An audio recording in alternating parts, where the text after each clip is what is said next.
சில பேர் சொல்லி பயன்படுத்திட்டாங்க.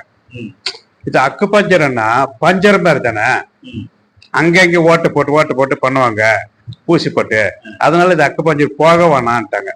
இல்லைன்னா ஆரம்பத்துல அக்கு பஞ்சருக்கு வந்திருந்தா நல்லா இருக்கும், எப்பயோ குணமாயிரும். எவ்வளவு பில்டிங் வேணாலும் தாண்டி தாண்டி போவோம்.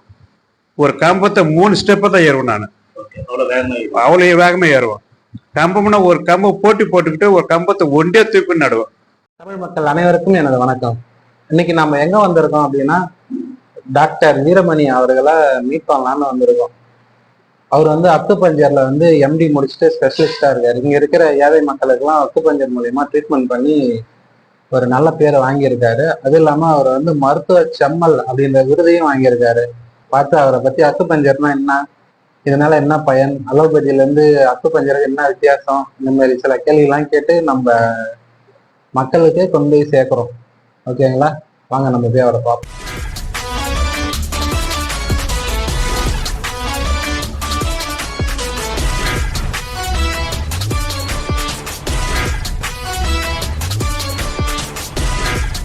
அனைவருக்கும் வணக்கம்.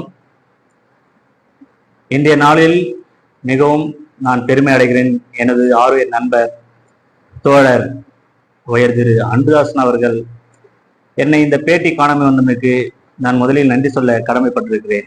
இன்று வளர்ந்து வரும் பல நாடுகளில் மிக உயர்ந்த சிறப்பான மருத்துவ முறையாக எதிரொலித்து வருவது அக்குபஞ்சர் மருத்துவ முறையாகும். அக்குபஞ்சர் என்றால் என்ன, இதை நாம் எவ்வாறு தெரிந்து கொள்வது என்பதை நான் முதலில் விளக்கம் அளிக்கின்றேன்.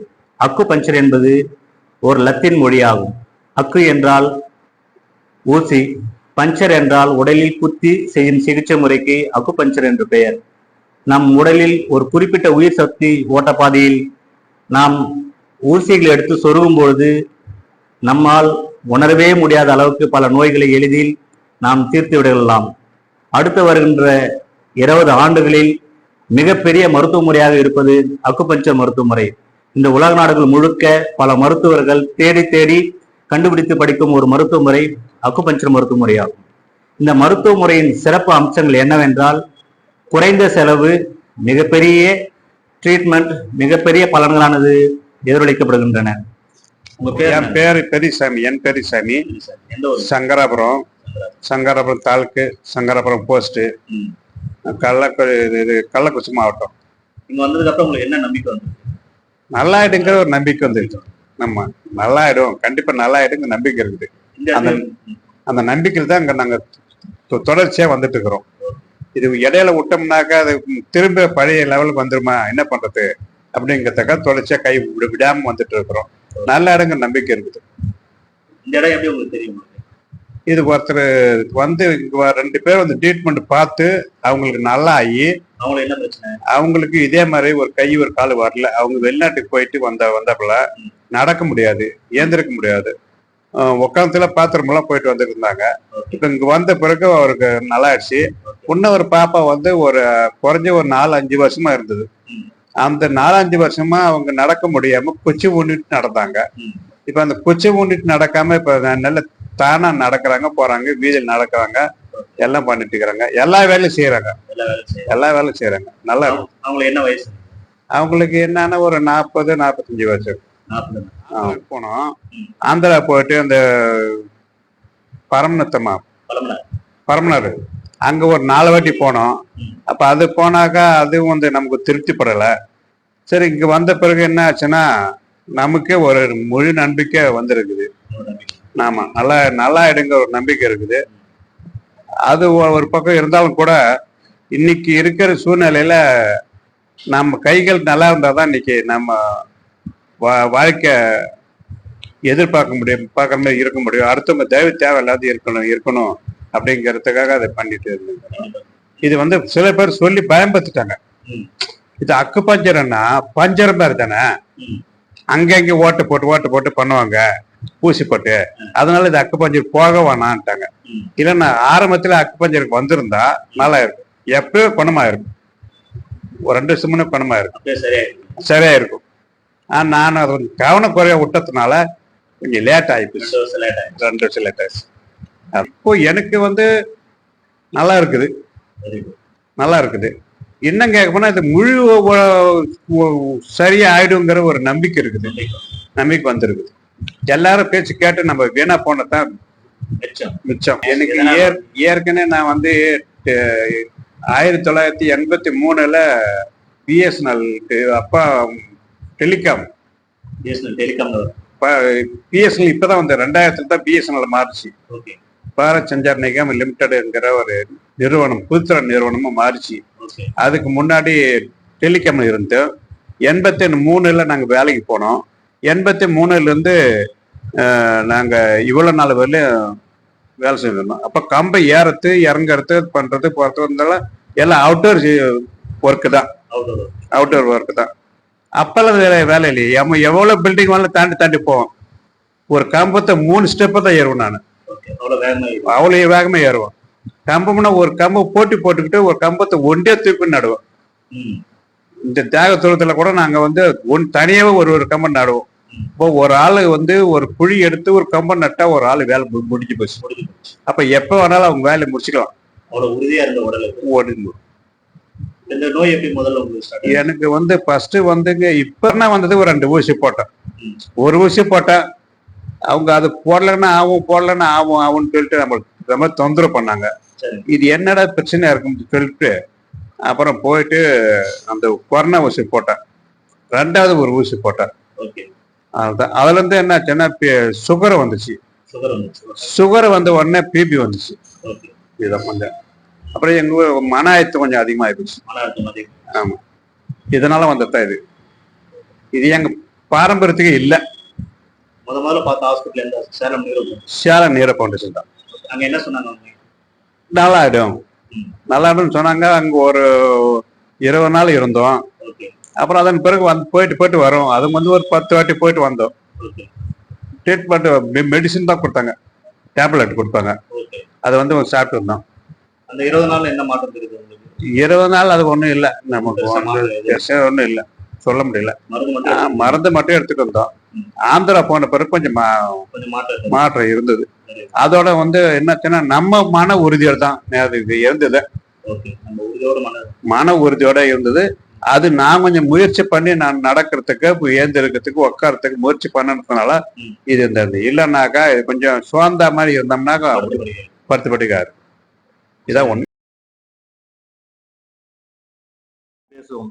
இங்கிலாந்து முன்னாள் பிரதமர் தாடர்சன், இளவரசி டயானா, தற்போதைய இங்கிலாந்து பிரதமர் டேனி பிளேரியன் மனைவி செர்வி பிளேன் ஆகியோர் அக்குபஞ்சர் மருத்துவத்தை, அக்குபஞ்சர் மருத்துவ நிபுணர்களை தனக்காக வைத்துக் கொண்டு தொடர்ச்சியாக பல நாட்களாக, பல மாதங்களாக தன்னுடைய மருத்துவ முறைகள் ஒன்றாக பயன்படுத்தி வருகின்றார்.